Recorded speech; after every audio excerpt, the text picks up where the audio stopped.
Un truc qui pourrait être utile, c'est de savoir à quel moment on passe de cet état à cet état. Tout en sachant que là, on joue tout manuellement, etc., etc. Mais déjà en le jouant manuellement, on a quand même moyen de le savoir et de manière assez simple.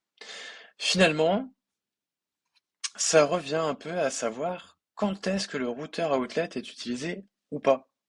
C'est-à-dire que, a priori, tant qu'on est dans cet état-là, il n'est pas en mode ce qu'on va appeler actif, hein. Il va être bien présent quand même. On peut le voir, hop, hop, hop, 1 hour, on peut le voir ici, mais il se passe rien, il n'est pas du tout activé. Par contre, dès que je vais hop, faire ça, il va être actif et il va y avoir un petit copain qui va être le composant final. Pour ça, il y a un truc tout simple qui permet de savoir ça, c'est d'utiliser la méthode Activate. Voilà. Et après, bah, là-dessus, en fait, tu fais bien un peu ce que tu veux. Nous, dans notre cas, is router outlet activated.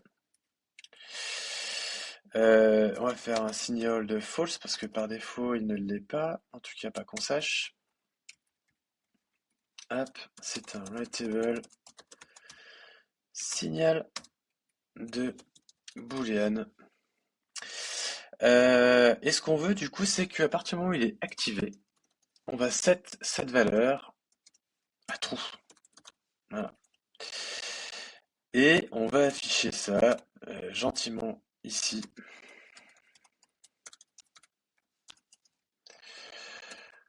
Le statut de savoir s'il est activé ou non. Voilà. Alors, moi j'aime bien prendre cette habitude de tout mettre en protected. J'aime pas du tout laisser accès à tout et n'importe quoi. Voilà. Alors là, on voit qu'il est à true. Je suis sur la route 1.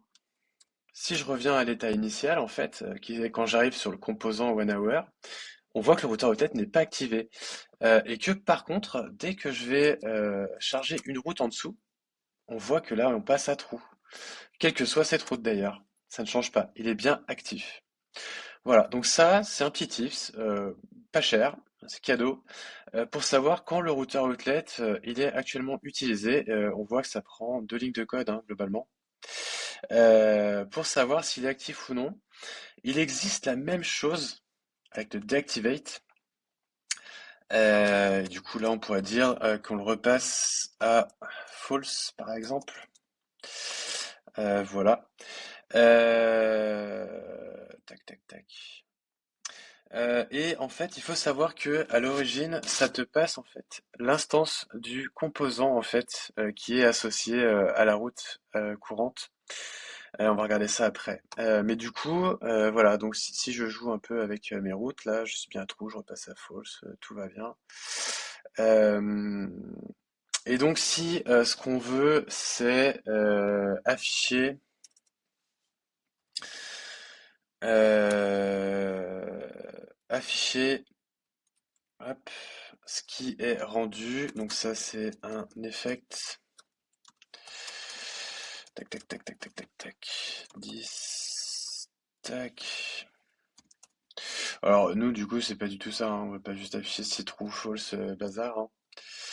Voilà, c'est à true, là c'est à false.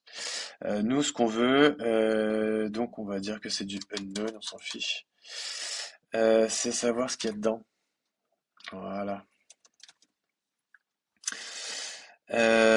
Et puis là, on va l'utiliser à nul parce que du coup, on sait pas du tout ce qui se passe. Alors, on va se mettre ici. Donc là, on voit que c'est nul par défaut, hein, on n'a absolument rien fait. Hop. Et là, on voit que on est sur le coaching detail component avec l'ID, etc., hein, qui est un signal, etc., etc. Donc, c'en est plutôt pas mal. A priori, si je vais sur celui-là, il va m'afficher a priori la même chose. Modulo que du coup, si je veux récupérer l'ID, ce serait pas le même. Et du coup, le coaching non plus. Mais du coup, c'est bien les instances en fait des composants qui sont à chaque fois comment dire, généré. Voilà, sur le routing. Et donc, si je reviens sur le deactivate, ça renvoie nul parce que du coup, il n'y a rien qui est activé.